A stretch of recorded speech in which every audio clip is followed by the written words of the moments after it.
श्रीराम समर्थ.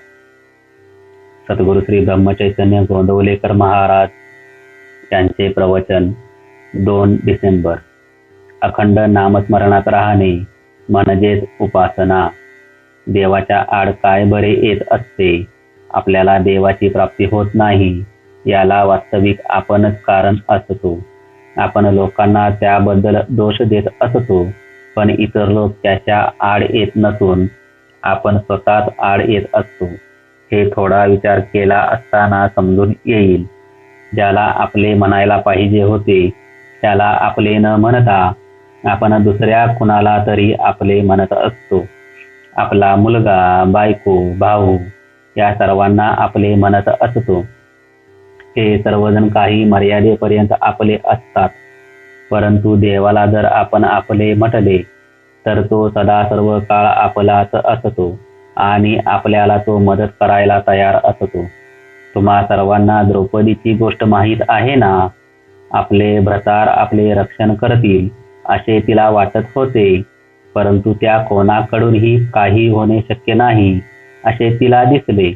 तेव्हा तिने अनन्यतेने श्रीकृष्णाचा धावा केला आणि तेव्हा श्रीकृष्ण तिच्याकरिता धावून आले. म्हणजे काय की आपण ज्याला आपले म्हणत असतो ते खरे आपले नसतात. आपण परमात्म्याला आपले म्हणावे. मी त्याचा आहे अशी सदा सर्व काळ आठवण ठेवावी आणि जे जे घडत असते ते सर्व त्याच्याच इच्छेन होत असते ही भावना ठेवावी. अशी भावना होण्याकरिता आपण त्याची उपासना करायला पाहिजे. उपासना करणे म्हणजे तरी काय. आपण देवाचे आहोत, आपण नेहमी त्याच्या सानिध्यात आहोत असे वाटणे. असे वाटण्याकरिता त्याच्या नामस्मरणात राहणे जरूर आहे. आपण त्याच्या नामस्मरणात राहिलो म्हणजे तो सदा सर्व काळ आपल्या जवळ राहतो.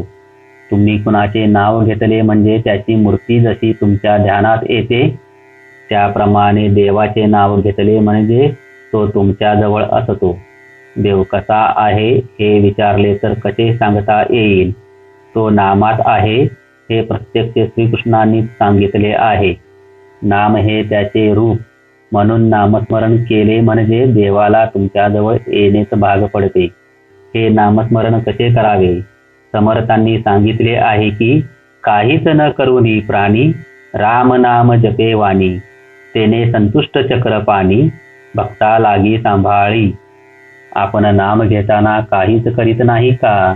आपण त्यावेळी संसाराची काळजी करीत असतोच ना. म्हणजेच त्यावेळी आपण आपला मीपणा ठेवून नामस्मरण करीत असतो. मीपणा रहित जो नामस्मरण करील त्यालाच देव सांभाळीत असतो आणि जो स्वस्थ राहील त्याचा योगक्षेम देव चालवित असतो. जय जय रघुवीर समर्थ. आजचे बोधवचन. आपण कोणाचे तरी होऊन राहावे, गुरुचे तरी किंवा देवाचे तरी. श्रीराम समर्थ.